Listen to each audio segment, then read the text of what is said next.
Welcome to another edition of the Heron Outlet. He is Austin Robillard. She is Alex Winley. I am Ian Heston. Guys, let's just get right into it.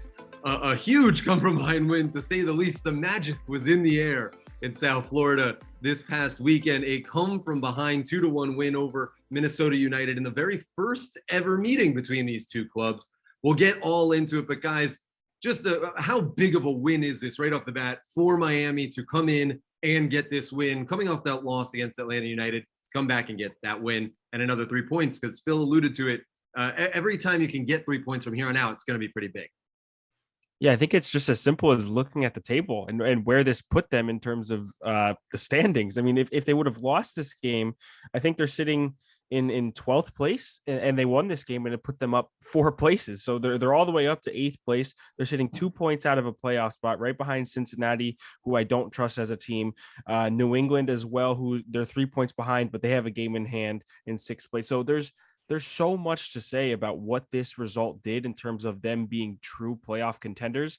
Not only that, but it's coming off of a tough loss in Atlanta, right? And to further my point, you're not even playing with a full squad. You had a suspension at that time as well. And then the Atlanta game, you had Gregory gone working on his visa. So this team is finding itself. I think this team is getting a grip on what needs to be done in order to get results. And this game late on, grabbing the win, absolutely proved that. Yeah, and I think it shows the change in mentality as well. Last season, the Inter Miami would have lost that game. I'm sure of it. By multiple goals, but it just goes to show the job that Chris Henderson and Phil Neville has done with the roster and the locker room, that they were able to squeak out a result like this and not really put their heads down when they did go a goal down. It just shows a changing of the tide, really. There's a culture change, and it's palpable, and even the media is starting to take notice of it. So, it was just a huge win for Miami, especially like Austin said, for their playoff hopes. And if they can keep this rolling and keep this form up to the end of the season, Miami could definitely be a playoff team. So easily the man of the match, maybe the man of the week in MLS. Make sure you go vote on Twitter for Vote Vassilev. Indiana Vassilev making MLS history in his 2 goals within 4 minutes against Minnesota. Comes on late, scores 1 and 2, the equalizer and the game winner for him in what has been a little bit of a frustration. He got into it in post-game. We'll talk about it in just a sec, but Indiana becomes the first ever player in MLS history to come on in the 80th minute or later and score both the game-tying and game-winning goal for his team, which is absolutely amazing to think about. More than a quarter century of this league now, and that's the first time it's ever happened. So truly a great performance, one that hopefully will propel him, because as he alluded to, and Phil spoke about it in the postgame, it's been close but no cigar for Indiana a lot of times this year. He's been in the right spots. He hasn't had that finishing touch, but to get something for a winger like this that likes that diagonal pacing, that diagonal cut in, and will get spot minutes here and there. I don't know if Indiana really is best served as your full 90 guy. He might be that change of pace player for the 70th minute, 80th minute, to really give a defenses some trouble with his quickness, but also with his mind in getting into those uncomfortable spaces. I think he showed a lot of that. We'll get to Bryce Duke, which is the yang to the yin, in just a sec, because that partnership really looked very well. But Indiana absolutely could be a contributor to this team moving forward, that gives them that never say die attitude, that when he comes on, there still is a chance, because it came on with Emerson. He didn't have that great of a performance. Higuain came on, another attacking option, didn't really work. So it took that third attacking option and Indiana really make that stuff work. Yeah, and I'm super happy for him, because I'll be honest, he was struggling. Everybody, it was very noticeable that the final product was not there from him, and there was a lot more to be asked of him. He got himself in good positions. You said, Ian, he loves to make those diagonal runs. He can get in between a wing back and a center back, but when it comes down to getting into the box, the product was not there. He could do everything right up until that point. And the finishing product and what we saw from him in this match, the 2 positions that he got in and the 2 finishes that he absolutely rifled home. I mean, you can't say enough about it. The run, not only the run, obviously the pass, we'll talk about Bryce Duke, but the run that he made from the left back all the way across the back line to cut inside that space and to have that connection with Duke. That's something you want to see from a winger who wants to be inverted. That's something that you want to see time and time again. And it's going to prove to be another one of my points later on as we talk about this, but they have to get into those spaces. They can't just trust them all the way out on the wing all of the time to make moves for themselves. Trust in the midfielder, trust in Bryce Duke right now to be able to create plays. And this is something that is extremely promising. You hope Laster can do the same thing later on down the line, or Robert Taylor as well. But Vassilev proved that there's a lot to be said for this Miami team and their wingers. It was such an important signing to bring him back from Aston Villa, especially if you think about the injury that happened to Robbie Robinson. They improved the depth massively, and you have all of these options now. And I'm sure Phil Neville is scratching his head time and time again, looking at the team sheet, trying to figure out what to do with these attackers. And I think that that's a good problem to have because they all provide different things. With Indy, this is going to bolster his confidence. It's going to put him through the roof. He finally got on the score sheet. And, we saw at times the flashy moments that he had last year when he was scoring, especially that Nashville game where he got the game tying goal late. There's just so much to be said about him. And I think, and I hope that he can be a vital part of this team moving forward. Yeah, and another interesting point, I think this is the first time a team's really sat in a low block against Inter Miami, and they've had to figure out how to break that down. Each team that they've played so far, they've not necessarily dominated possession, but they've had most of the ball because Inter Miami, they fancied themselves as a bit of a counterattacking side, but this game, it was a bit of a switch now. So they were supposed to, they're trying to break down this low block that Adrian Heath had Minnesota sitting in. And at times, like you guys saw, it did look very difficult. Miami's used to playing on the wings, going in, getting in behind, playing through through those half spaces with Laster, Robert Taylor, or whoever's on the wings, and Campana up front. But with this game, it showed, sort of a different side of Inter Miami. They really had to, be a bit more technically clean in the final third. And in the first half, we didn't really see that at all. There are a couple of chances for Campana, but Dane St. Clair was standing on his head and saved a lot of them. But yeah, it was just an interesting tactical game because, Minnesota's not the greatest side. So, them, defending in that low block, it was really interesting to see Miami try to break out of it. And they didn't really do so until late in the second half, of course, when Minnesota got their goal. And then they, for inexplicably, Heath got them to defend even deeper, even though they were, up a goal and they probably should have went for another one.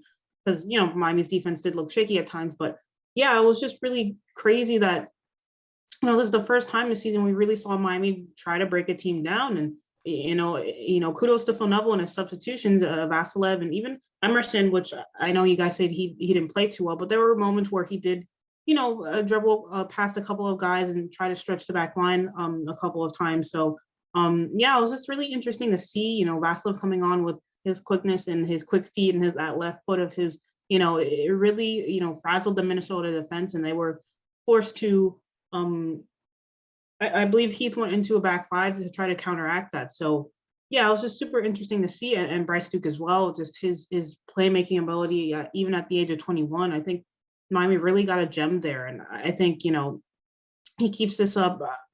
Do they go after an attacking midfielder DP to displace Duke? And we can get into that later, but yeah, it was just a really crazy game to watch, and even crazier the ending. It was just, that's just Miami time soccer right there. Yeah, I was also surprised by Adrian Heath. I think a lot of people were. That decision to not only start in a low block, but then to sub on three defenders, or yeah, they went to like a back five. And he did kind of tip his hand on that earlier in the week. I know that oftentimes we don't listen to who the opponents, what they're going through, but he did tip his hand earlier in the week, saying that they were just coming for a point. He didn't think necessarily that the team had the fitness to deal with the weather as well that they were kind of talking about. So I guess it didn't surprise me as much. What surprised me was that every other team has had success pressuring Miami, pressuring the ball, never letting them have that relentless, sort of like classic New York Red Bull style of play where it's always on the forefront. Mm-hmm. Atlanta played that very well against them. This almost was weird in the fact that Inter Miami almost at times didn't know what to do because teams never just allow them the ball like that, Austin. I think that was weird, was unexpected.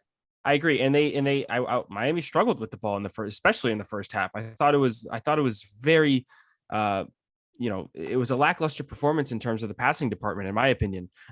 It's very noticeable and I've been tweeting about this all morning now for the last, I guess, 30 minutes, looking at the midfield three and trying to decide what's best for this team going forward. And I asked Phil Neville about it after the game. And I said, how important is it for Gregory and Malta to be on the field together? Because when you see these two guys first of all, they have an understanding that I don't think a lot of players on the team have right now, and between each other, and other than maybe the center back pairings.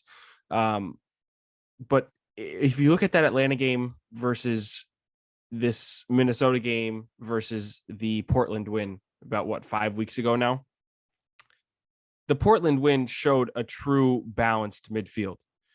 The Atlanta game, again, 2 times in a row we played Atlanta, 2 times without Gregory, and they were completely dismantled by Atlanta's creative players the entire match. There was nobody to disrupt. And then you look at this Minnesota game with Gregory back in the lineup. Granted, Victor Ulloa was there, but with Gregory in the lineup, you found a true pivot, a holding midfielder that was able to disrupt play, to pressure the ball whenever he needed to, and also allow Bryce Duke to move forward. Now, I'll talk about Victor Ulloa in a second, but I want to preface by saying Bryce Duke needs to be the attacking playmaker on this team. He has to be. That's where they're finding success. He needs to be the one that plays the ball to Capana or to the wingers and make those underlapping runs into the half spaces or in between defenders in the back line. He needs to be the one moving around in those areas. And without a double pivot of Malta and Gregory, it gets harder and harder for him to do that. And it's proven to be exactly like that in this Minnesota game and in the last Atlanta game. And in this Minnesota game, luckily he found the time and space later on throughout the match to become more of a playmaker. But I think without Malta and Gregory, it's going to be really difficult. And I think that the midfield depth has to get a little bit stronger. Obviously, they had Mo Adams leave earlier on, and good. It was probably best for Mo Adams. But when I saw what I saw from Victor on the night, it just seemed like he was lost at times. In the offense, he wasn't able to connect with anybody. He wasn't allowing Gregory to move up or allowing Bryce to push up because he was a not necessarily liability on defense, but he wasn't playing as well. And even if you look at Bryce Duke's pressures, I believe Tom Bogart tweeted the other day that he's like in the 69th percentile of midfielders in MLS. And just all around, this guy knows exactly how to play the game at such a young age, and he's so energizing. But this midfield for me is super, super interesting to try and dissect and try and understand. But I want to pose a question to both of you because I posed one to Phil Neville after the game. And I asked him about the defense. Not one time other than the goal did Drake Callender suffer a shot on target. And I thought that was kudos to the defense. I thought for times in the first half, there was a couple of shaky moments where they got in over the top. And Phil Neville said that. I tweeted that earlier on in the match. Robin Lode was breaking through the line really simply, and you could see the passes from Reynoso just working so well. But for me, I thought the defense was solid. They weren't making too many individual errors, and they weren't allowing Drake Callender to be tested. Drake Callender didn't have to be the hero in this match, and that was the first time I think that I could say that since he started for Inter Miami.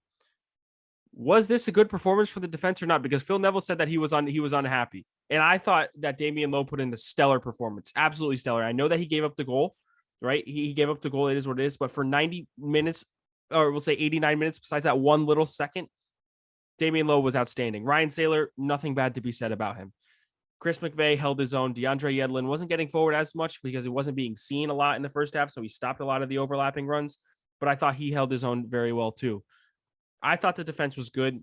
Maybe that is an unpopular opinion, but I'm curious to hear your guys' thoughts because Phil Neville disagreed as well. I think Neville disagreed solely. He just wanted them probably to be a bit cleaner at the back. You know, that goal they gave up was really, it was a bit wonky. I think someone lost their marker and it was just a mess at the back, and that's not something that this new look Inter Miami should be doing, especially with guys like Damian Lowe back there. Yeah, it was just a wonky goal, and it was just everyone got their markers wrong. So it was really sloppy in that regard. Even the initial cross in by Reynoso, maybe Ariel Lassiter could have done a better job pressing. I don't know, but it was just a sloppy goal. And I think Neville was more upset that they gave away something as just yeah, it was just sloppy. I think he was more upset that they gave away a sloppy goal more so than the defense playing badly, because I do think they did really well throughout the course of the match. Ryan Saylor again showing how impressively quick he's been able to adjust to an MLS standard. Damian Lowe being the general he is, of course there was that blunder in the box, but that's rarely does he ever make that mistake. That was just a one-time thing. I think so. Can we keep saying rarely? I feel like there's a lot of one-offs on that, and 1 plus 1 plus 1 plus 1 equals a trend. I'm not saying like him specifically. I'm saying the defense writ large. No, I agree. I think with Lowe, he's such an aggressive defender. He's going to have those days where something happens, and but Austin, what you're going to say something? We've talked about individual errors since 2020.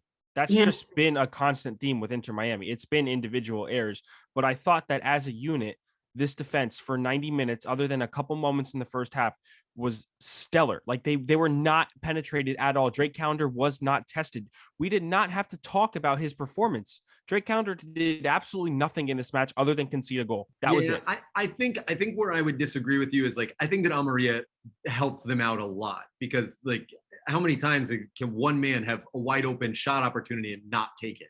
He had 3, 4, 5 of those that just absolutely didn't take it, or there was one that went way off to the right. I mean, he wasn't there and they need him to be there up top. So I think that they got helped out a lot. I'm not going to say that it was a bad performance. I would give it a C minus, somewhere around there. I just think it was okay. The blunder in the box does bother me because, well, yeah, okay, one person I can excuse.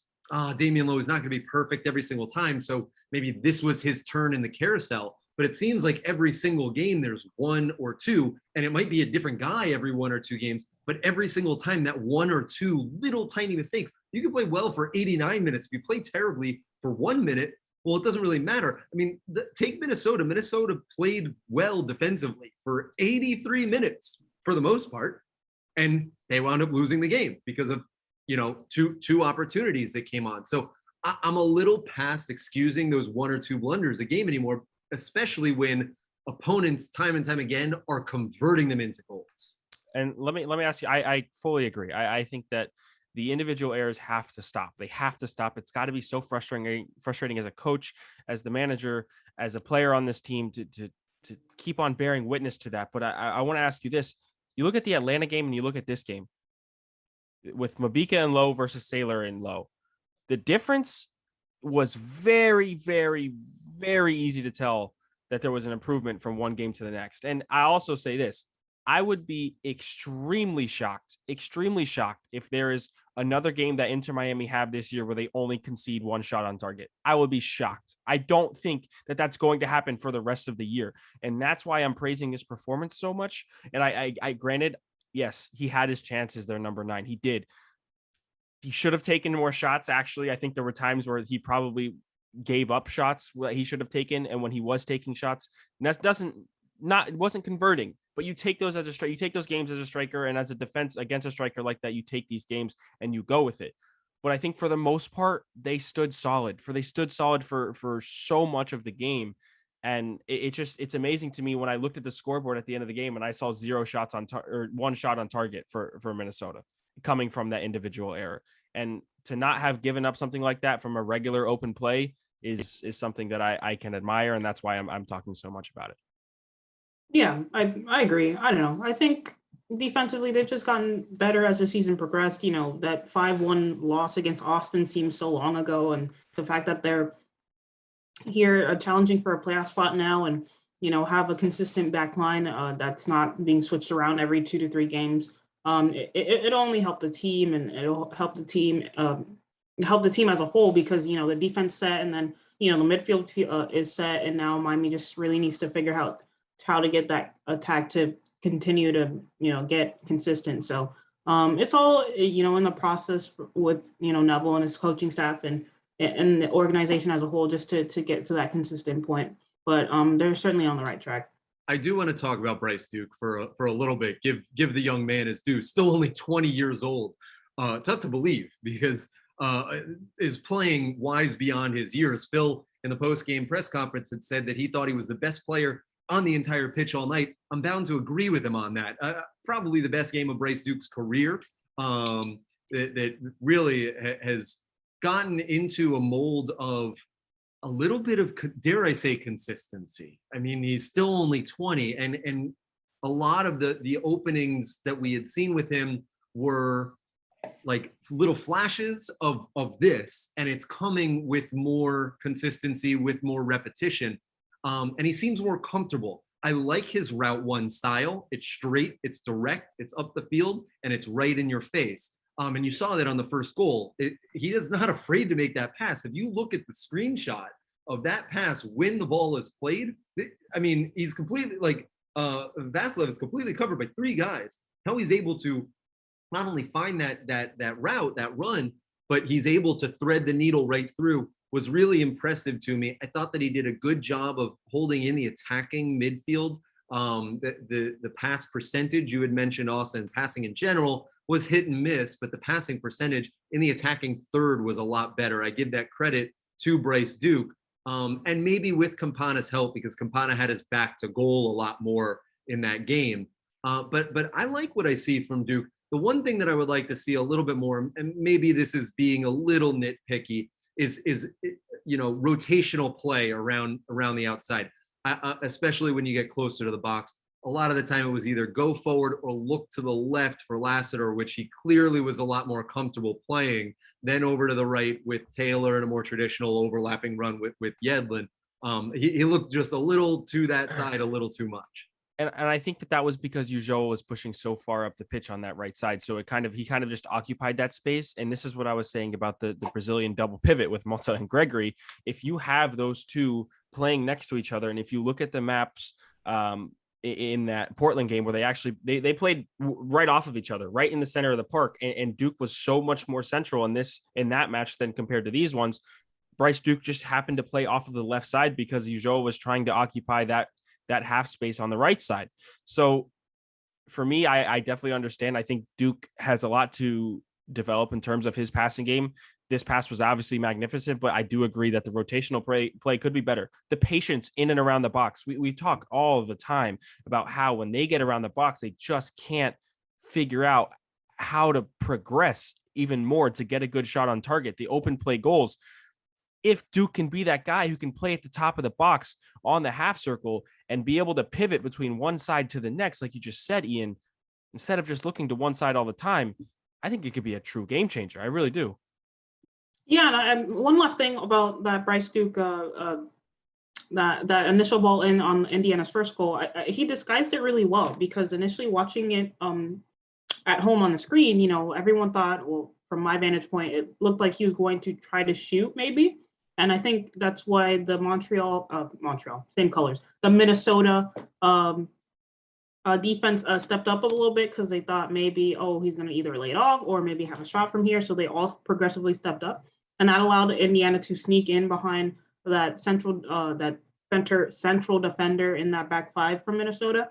And so, and then Duke did the rest with that really perfectly laid off pass. And, Vassilev went and finished that. I think it was such a nice play and a good change of pace from the Inter Miami that we usually know. But yeah, it was just really good. Like, I don't know what to say. Like, it just shows that Duke is developing well, and Vassilev on his night can be an absolute game changer. So it was just really impressive all around. And, guys, as we talk about this, Bryce Duke is a homegrown player, meaning he doesn't count against the salary cap. At only 20 years old, there is a subsidy that, because he's a little bit over the threshold, we don't have to get into the weeds with all of it. But he doesn't count against Inter Miami's salary cap. So again, we talk about the sanctions, everything going along with that. It's a good piece of business, because Bryce Duke playing well and isn't costing the team a lot in the future. Hopefully, he has a wonderful career for Inter Miami. The possibility of transferring him on, Inter Miami would receive the benefit of that as well. So when you look at those guys that you're dealing with in these sanction years, with your Bryce Dukes, with your Ryan Sailors, who's a draftee, Jaime Babica is a draftee, right? So Drake Callender you brought in on pennies on the dollar. So these are guys that are benefiting and playing well through that spine, that aren't your Remember, Inter Miami right now is not starting a designated player. They're one of the only teams in the league that does not regularly start a designated player. And so you have to think about that, especially when they're going through these TAM guys. So I ask you, is there anybody really right now who is completely undroppable? Gregory. I think there's 3 or 4. Gregory. Okay. I'll start. Gregory, Lassiter, Campana. Okay. Because Lassiter brings, his speed just helps Miami stretch the field. Right. I want to save this. I want to save this idea. We'll talk about it later on in the week. This is our homework lesson that I'm going to give you because I want to get to one more thing. We're going to study this and come back. This will be a fun one. Look forward to it. Yeah. Yes. All right. Okay. A little Maybe tease for the audience. I'll change my list. The one thing that I want to get to before we go on this, guys, is the U20 or the U19 CONCACAF championship that's currently going on. Very exciting for some Heronitos that are going on. A huge win on Sunday for the Dominican Republic over El Salvador. A 5-4 win. Dominican Republic was one of the outside qualifying teams, 5-4. And captaining that squad was Edison Azcona, who scored the game-winning goal. Israel Boatwright for Inter Miami 2 as well, started in that game and scored the opening goal of the match. They'll now move on to the quarterfinals where they will play fellow Heronito Kobe Thomas and Jamaica. The winner of that match, which is coming up on Wednesday, will qualify for a spot in the U20 World Cup. So the United States also playing Costa Rica, Noah Allen on that squad with an opportunity to qualify as well. A really exciting time for the Heronitos to get this really great quality opponents and the ability to play on such a high stage like this. Yeah, it's really good to see Inter Miami's academy products do so well. It's a testament to the job that they've done. I think going back to later podcasts, we've talked about the one thing that maybe Inter Miami got correct coming out of the gate is their academy and scouting in the lower leagues of South Florida. And they're seeing the fruits of their labor right now. Ascona, Boatwright, all these guys going into these youth tournaments and playing well. And, it's just incredible to see. And, like we were talking about just a few seconds ago, having young players coming through, just the ranks and then going on to the first team and playing well. Not only are they, due to MLS rules, their contracts may not be as expensive as some of the other players, but if they do well, you've got really good players on, a good solid contract that maybe isn't like DP level, and they're contributing to their hometown team as well. So I think this pipeline is absolutely huge, and it's just great. It's just really great to see, especially us as journalists. We've covered Ascona since, the days when he was in Fort Lauderdale CF, and, he was a 17, 16-year-old kid, and now he's 18, captaining his side and, scoring a decisive penalty. So it's just a real pleasure to watch. And it just shows that Inter Miami's academy, they've got big things ahead of them. It's so crazy to see, like, every time we see one of these tournaments or we see a U20 roster, a U23 roster being put out, the amount of times you see Inter Miami next to some of these guys' names is crazy. And it's just nonstop. It keeps on happening. It keeps on happening and it keeps on happening. And like you said, Alex, it's a true testament as to what they built with this academy. It's exciting to follow. I mean, knowing that there's 2 guys on this Dominican team that they're going to play against another guy on the Jamaican team. You have Noah Allen, who started 3 games in a row for the U.S. youth national team, next to players like Caden Clark and Paxton Harrison, all these guys who are in MLS, young stars. I mean, it's really, really exciting when you think about the future of what this club holds in terms of their academy and what they can do with it. And they're already putting products in all parts of the world, which is crazy to say. We will be watching for sure. Make sure you like, share, and subscribe to Heron Outlet, Twitter. Do we have Facebook yet? I don't know. We should get on that if we don't. Twitter, Instagram, YouTube. You can catch us on Spotify, wherever you get your podcast. He is Austin Robillard. She is Alex Winley. For our producer, Andres, I am Ian Hest, and we will see you back here later on this week.